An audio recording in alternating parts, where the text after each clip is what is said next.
This past year, I've been kind of saying goodbye to every activity that I've known since being single, and I'm saying goodbye to my single life. And I'm here in Taiwan right now. Let's open the door. So, I'm here for another few days for a conference, and I'm really gonna miss the freedom that comes with being single. I can't. This past 2 weeks, I've been trying to pay attention to how many things I couldn't do the same way without the freedom of being single. You see, I used to. So let me show you a place I'm staying. So in Taiwan,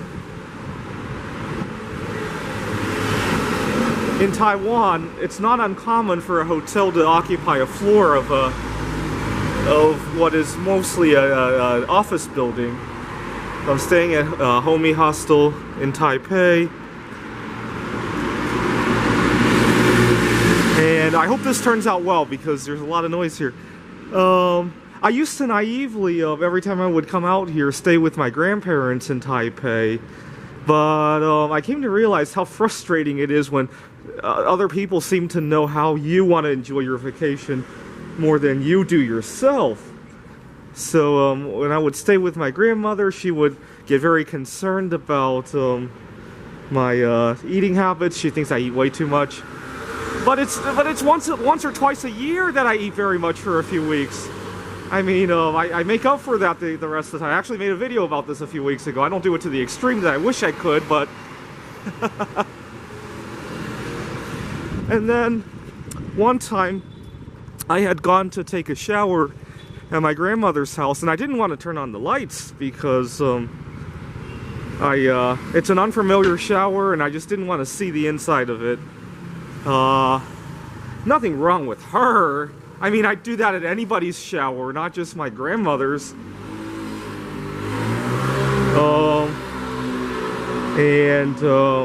She ran after me to turn on the lights. I had to scream at her. It's not a very pleasant few moments. I mean, we apologized to each other afterwards, but it was not a very pleasant 10 seconds when it was happening. And it's just a preview of what it can be in a significant relationship. Although in a relationship, I would probably long have settled the issue with lights in the shower room, assuming the person is agreeable.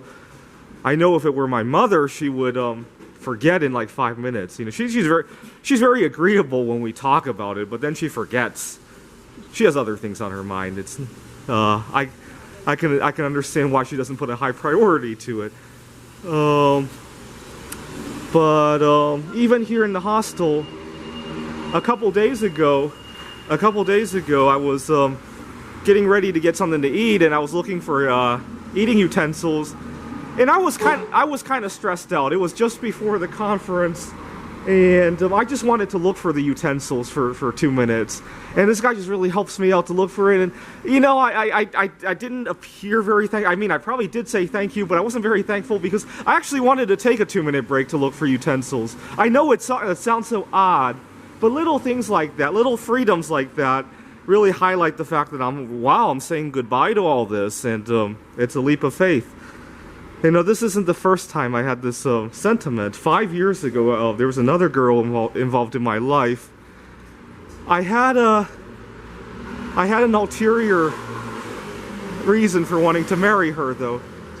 Hold on a second, I just want to make sure we can hear all this.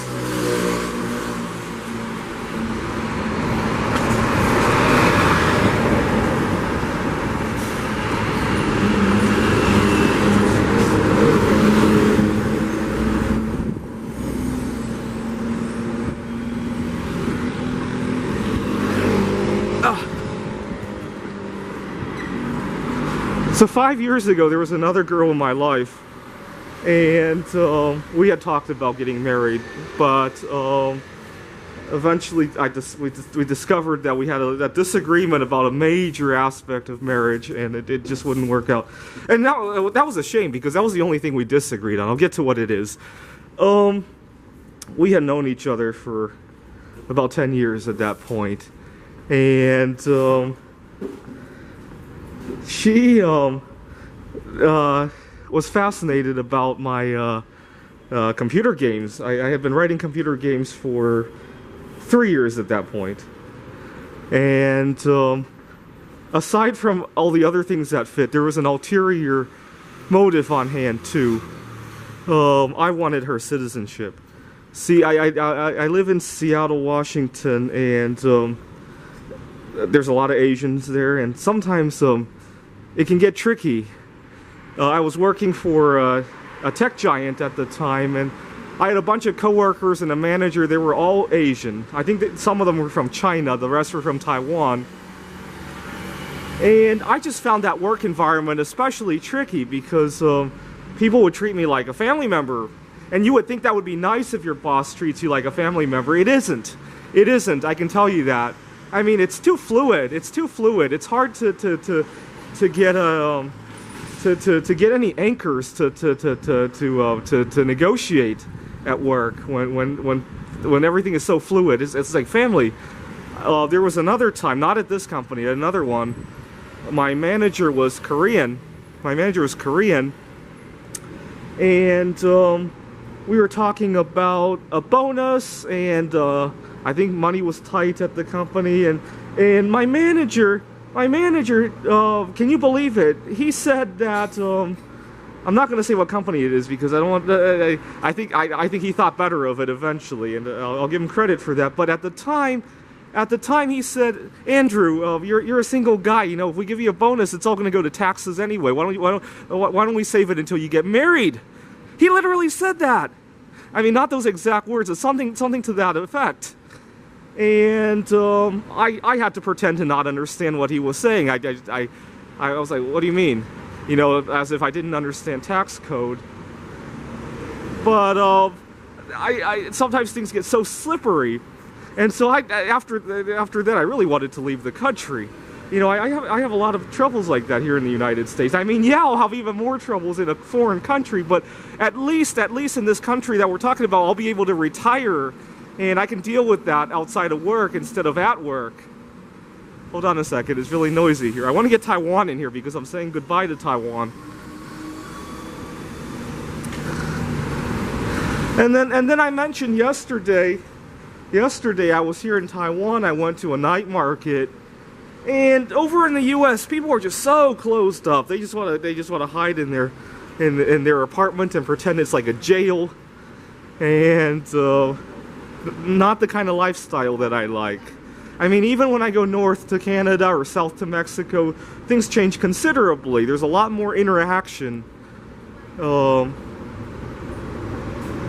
Anyway, the other reason was that at the time I was writing another computer game called Surakarta, and I really thought that was my calling, and I thought if I moved to this other country that was a whole lot cheaper and I could retire and write Surakarta full time.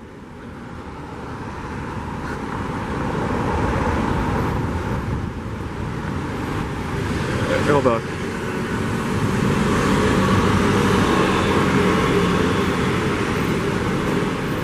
Anyway, so 5 years ago, I almost got married as well, and at the time, I said it was like a funeral for my single life. Nowadays, I call it a grand finale.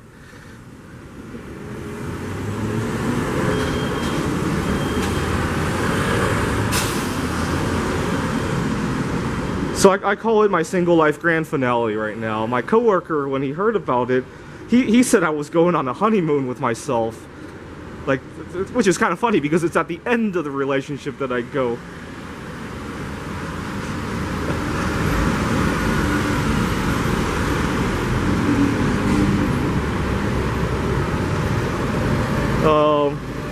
I'm so glad it didn't work out with the other girl 5 years ago. The reason it didn't work out was because she wanted children. I wasn't ready for children.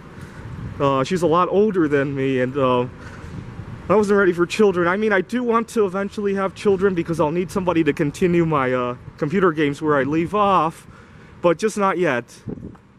But I'm so glad that it didn't work out, and instead I got these extra 5 years because a lot has happened in 5 years that has made me a lot more wiser toward this new relationship.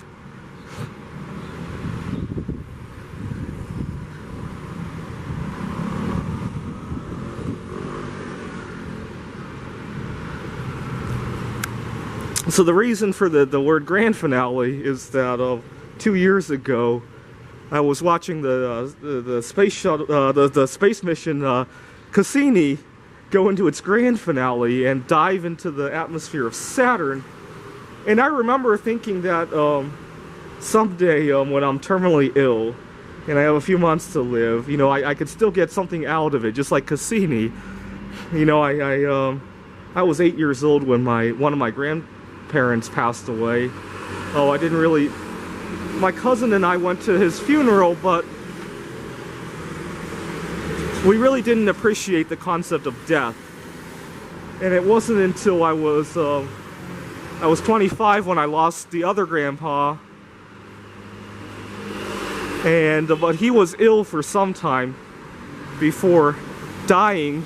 And this is a few years before Cassini grand finale. So I remember thinking, toward the end of my life, when my doctor says I have a few months to live, I could go on a grand finale mission. I've since come to notice that there are other grand finales before that one, just like the single life grand finale right now, and the computer game competition grand finale, right? I probably won't have time to go to the games after I do get married. You know, it's so funny because right now I'm dealing with a lot of noise on the road. It's so funny how it's so hard to find a quiet place to either make a video or call somebody or, you know, what did I do the other day? I was trying to mix a bunch of powders into a bottle of water, and I just couldn't find a place where it wasn't shaky. I was on a bus, I was on a plane, on my way in here, and it's very hard to mix. And it's so funny how these little things in life can mean so much, and being single is just another one of those things, I guess. It only exists when it does. When it doesn't, all of a sudden you value it so much. So I liken it to something that kind of sits in the background that you only realize it's not there when it's gone. It's just...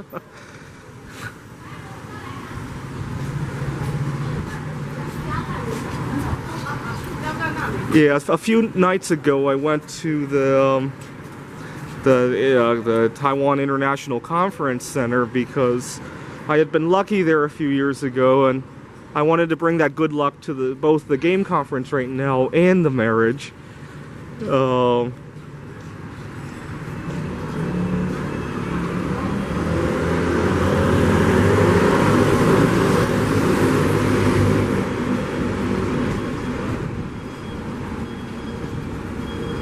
Now let's head back.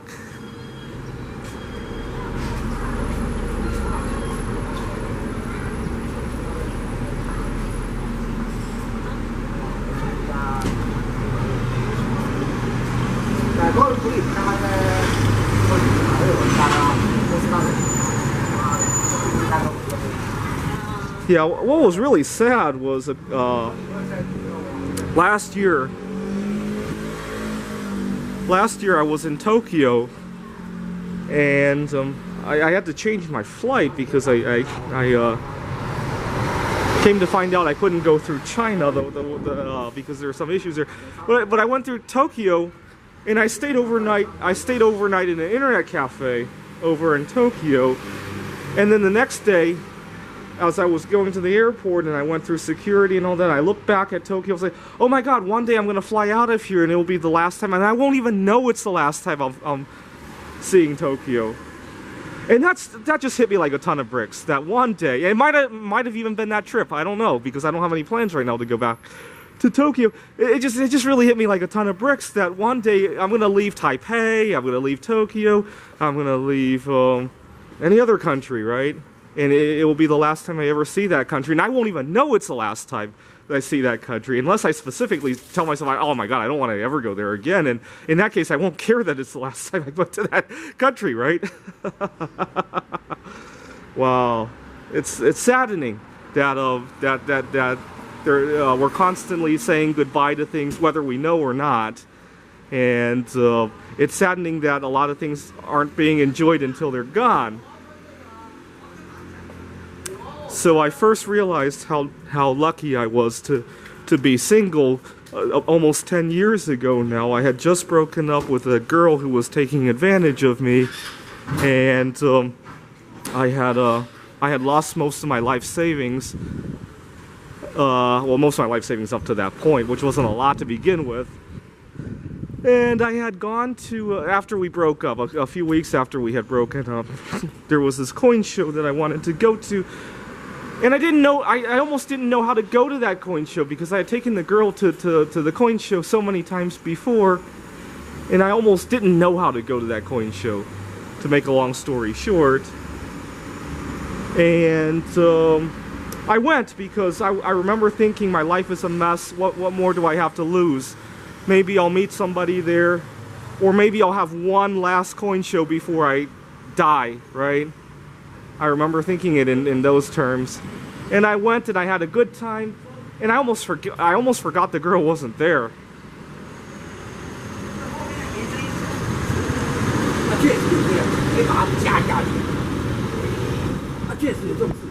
You know, this walk really teaches me that to appreciate what's around you, because I can't find a quiet place to record, and you would think a quiet place, you know, you would think a quiet place should be an easy thing, right? It's like asking for nothing, right? But it's not.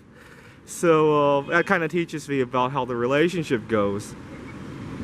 That you have to appreciate what's there before it's not. Okay, I'm lost right now. I gotta find out.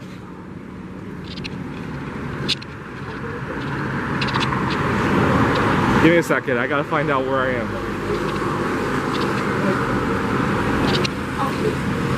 哎，你知道这个地址在哪里吗？长安西路180号。长安西路你知道在哪里吗？前面走。前面。好，谢谢你。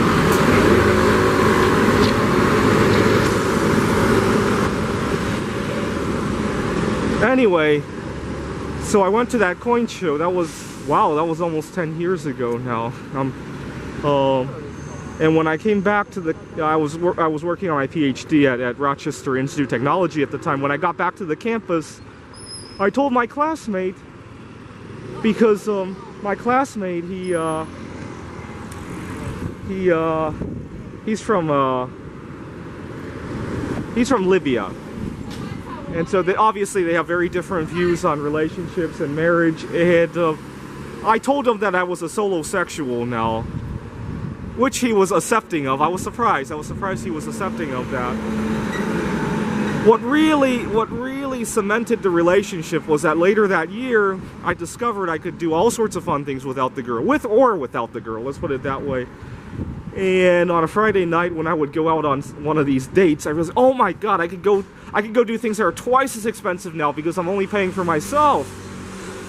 And that's what really cemented the deal. And that's how it's been for 10 years, on and off. I mean, I've had other relationships in between, but my battery is dying. Oh well, I'll continue saying goodbye in upcoming videos. Thanks for watching.